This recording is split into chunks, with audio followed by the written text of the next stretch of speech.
Well, March is Go Orange Month for Kids Food Basket, and we are at their greenhouse in Ottawa County because, like the produce at Kids Food Basket, the reach is growing here as well. We are with Zach Allen. He runs this greenhouse here. This is a place that not everybody knows exists. Talk to us about where we're at right now. Well, we're at Ridgepoint Community Church. We started this greenhouse and farm last year. It was our first growing season. We actually weren't able to use the greenhouse to start all of our transplants, but we still were able to get things out into the field and had a really successful growing season. We sent about 14,000 pounds out into the community to different food access organizations, supporting under-resourced communities. Yeah, and talk a little bit about that too, and how you work with these organizations to really figure out what they want, what they need. So over the past month of February, I actually went around in person to each of our community partners and asked them, what would you like us to grow? What are things that your clients like? What are things that maybe you don't get from other sources? And that's what we grow. It's that simple. Yeah, and things haven't started quite yet here, but they're going to be gangbusters. Talk about what this is and what's going to be here. So this is a massive hydroponic system with 40 individual buckets. That means we're going to have 40 tomato plants that are going to go from the floor to the ceiling, and we'll create the tomato tunnel where kids get to run through it, pick tomatoes right at eye level, and just taste food right off the plant. Yeah, and because this is also an educational opportunity, because you are here now in this community where kids can come visit, learn about where their food comes from. You know, you're a farmer, you do this for a living every day. Not every kid understands this. Talk to that.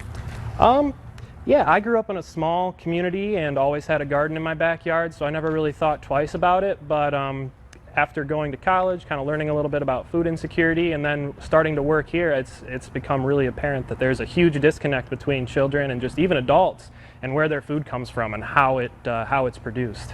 Absolutely. And so talking about the adults as well, because you want people to come here. You want this to be a place of community. You need volunteers, and you are willing to take anyone from a little 5-year-old up into 105. So talk about the opportunities that people have here now that this is in this community. I like to run my volunteer shifts kind of informal.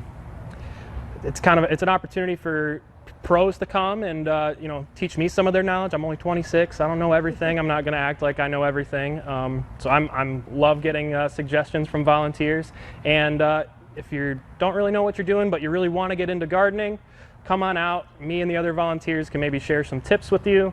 And you get your hands on and kind of get a little practice. Get your hands dirty. Yep. Right? Yep. Because what's more fun than digging in the dirt? Yep. Well, and like you mentioned with the hydroponic system earlier, if you don't like dirt, no problem. You can be a farmer and be in 80 degrees every day here in this greenhouse, stay nice and dry on rainy days like today, and wear white Nikes and not have to worry about ruining them. So if people think that they want to volunteer, they want to come out here and they want to learn, or they want to use the skills they have, what are the opportunities available? Every day from all summer long, so June to mid-September, 8:30 to 10:30 in the morning, we'll have a volunteer shift that will do anything from planting seeds to transplanting plants in the field to harvesting.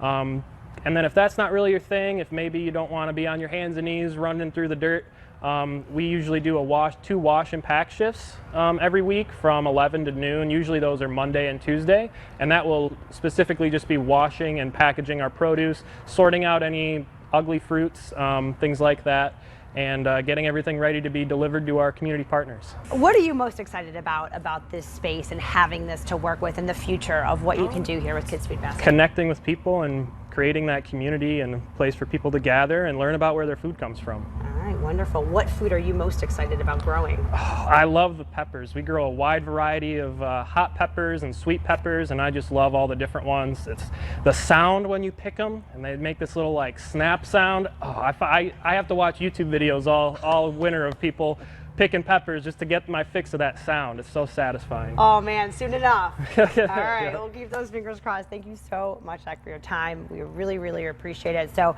not just in March, but all year long, so many opportunities to give back to Kids Food Basket, be a part of the community, learn, grow, and help those who need it in our area.